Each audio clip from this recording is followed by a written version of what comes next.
Salutations, utopians. Hope all is well in your world, man. We've had some big time blockbuster trades today in the NFL. This is characteristically normally something you see more from the NBA, but as the league has become, well, it's always been results driven, but just, there's higher stakes financially than it's ever been. Teams are not going to be waiting till trade deadlines or the off season for that matter.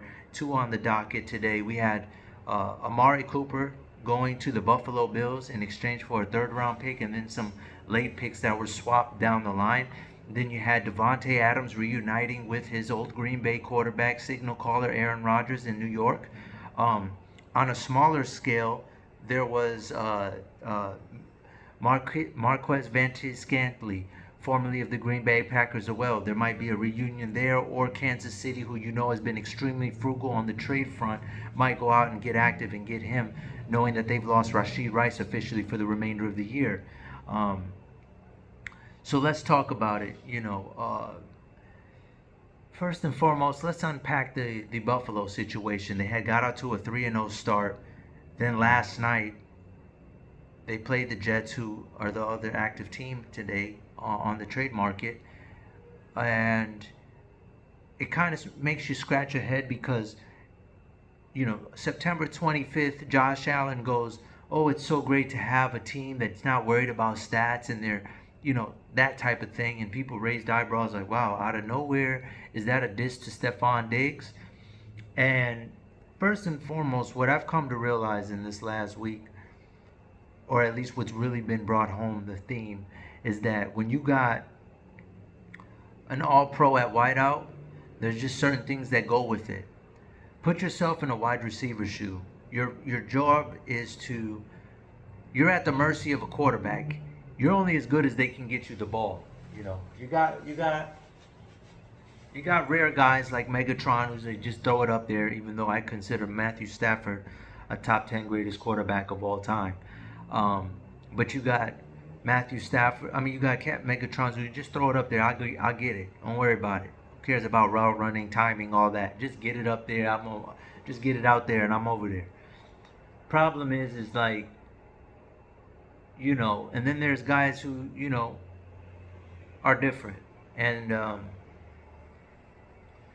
you look at what's going on right now in Buffalo, and I already said if there's no injuries in a perfect world, they're fine as they are. Keon Coleman, they made a swap with the Chiefs. Uh, Chiefs ended up with Worthy. They got their guy, and they got a great tight end.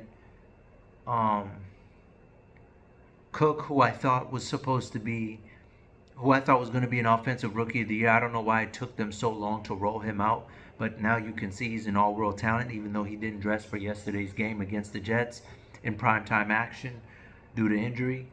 Uh, family member of former Pro Bowler, Minnesota legend Dalvin Cook. But and they got a guy, Swiss Army knife from the Commanders, Curtis Samuel, who I really enjoy watching. Many Sundays on DraftKings did that guy carry my rosters for me.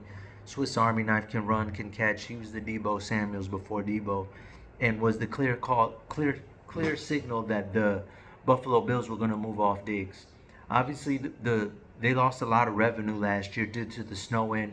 Had to do a big time roster overhaul. I think they got rid of 3 out of their 4 starters in the secondary. Again, they moved off Diggs. These are notable moves. So about 4, 5, 6 starters they had to get rid of last year to get themselves financially flexible.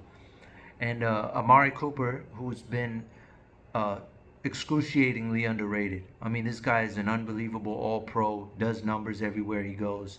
Um, Learns a new like T.O. borderline, like, in terms of just learning new offenses and adapting.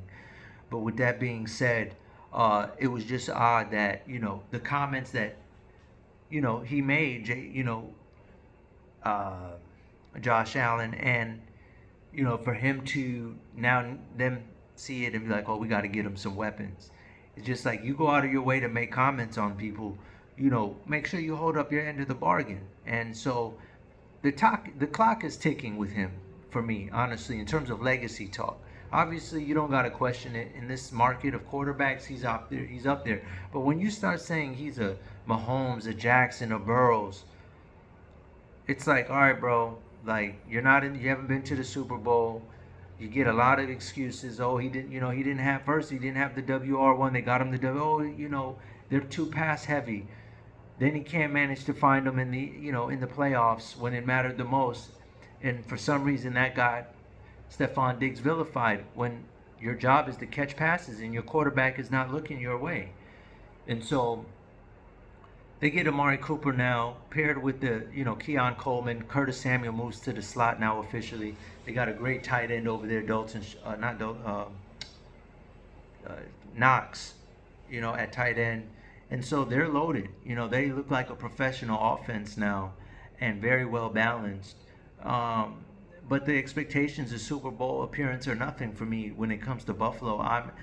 This guy's been thrown in the conversations, not just with Mahomes and Jackson of this era and Burrows, but, he's been discussed in like the Marinos, the Elways type. And so, I get it on paper, he's just everything you want to see numerically, from the height to the speed to the strength, the size, all that.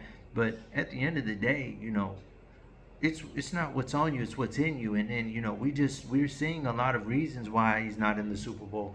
But it's definitely championship or bust over there. You got the coach, you got everything you need, and barring injuries now, um, you know, he's got to do something. Now, over to the Jets. I want to be very clear. I've never been a fan of Aaron Rodgers after Green Bay playing football again. I felt like Aaron should have, you know, retired. And Davante Adams has been miserable ever since he's left Green Bay. I don't like the pairing. I don't like the match, but it is a last-ditch effort. You do got hot. You really can't switch coordinators at this juncture in the season, even though they did make a change. But Hackett is still going to be an influential figure on the offensive coordinator role. And to him and Aaron Rodgers are so synonymous with each other that Denver gave him the coaching job under the impression that he would be able to lure Aaron with him to Denver. And when that didn't work, it was just a matter of time. He lost all his clout. And so he lost all his time, which was inevitable because Aaron can't play forever. And quite frankly, he's dragging his feet this season. And I hope he doesn't play next year at this rate because it's looking like he's walking himself out of top 10. While, guys like Flacco, you're wondering, well, look how Flacco's aging the last 2 years. Now look at Aaron Rodgers, And so, you move off Salah. And here's the thing, they can fire Salah, but Aaron not showing up to training camp really hurt the Jets. And so now you got Aaron getting his number one guy. It obviously wasn't always working smooth with Wilson, but they have two dual running backs over there. That's a playoff offense. Anytime you got two running backs, they don't have the go-to safety net yet at tight end that I can say for sure. But they got options.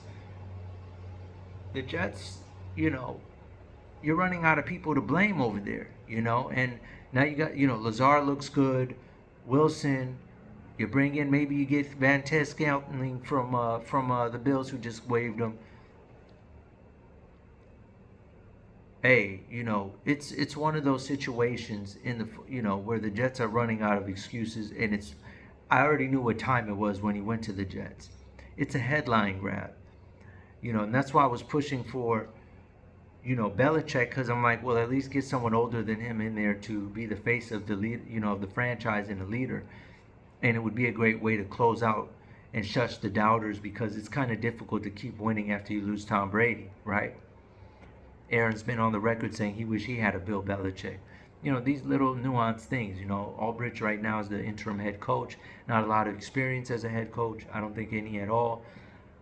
But when you look at what's going on with the Jets, how much more of this, it's giving LeBron type thing. It's giving that dragged out soap opera type sports side of sports instead of real sports. And, maybe some people like that, the casual. It's a great way of making them feel like they're keeping up with the league. But it's so draining and exhausting to watch because, he's not a threat. Warren Sharp pointed out last night, Aaron could have went for, that 12-yard out. He instead goes for the Hail Mary. It's like the dude wanted to go home last night against the Bills. He didn't even want to battle, And it's like a team that's so subjective to one individual. You just knew it wasn't a good look. It wasn't going to be for real. If he went to the Broncos, it's like, all right, dude wants to get another ring before he leaves, and it's just fitting because you know how he acted when Brett Favre was there, and now for him to be in New York and just all wrong. It's all wrong. You following in Favre's footsteps when low key you kind of pushed him out. Just I don't know what to make of the Jets. They're definitely a threat. They're a wild card to knock anybody off if they can squeeze into the playoffs. The Steelers just self-destructed, got rid of a key piece on defense, naming Russell Wilson as the starter. Whoever gets in that wild card, they're gonna hurt somebody's season. But even if the Jets don't win, they can bruise up the team they play against for the next opponent. But I'm just not a friend. I'm just not a fan of teams that are not real threats who make the most noise. It's just not very entertaining. It's a great feel-good story mid-season and all that, but I felt like I'd rather see Davante Adams with a team like the Patriots. With a young quarterback, good young wide receiver, someone in a mentorship role, low expectations. It would have been a real good feel-good story. With this, it's like now you just pushed yourself into a Super Bowl. You've doubled down into the chaos, so to speak. So we'll see. Only to be determined. I don't have any expectations for either team, to be honest with you. But it is a great a great headline for the sports world. I'll try to do better next time. Utopians Global out.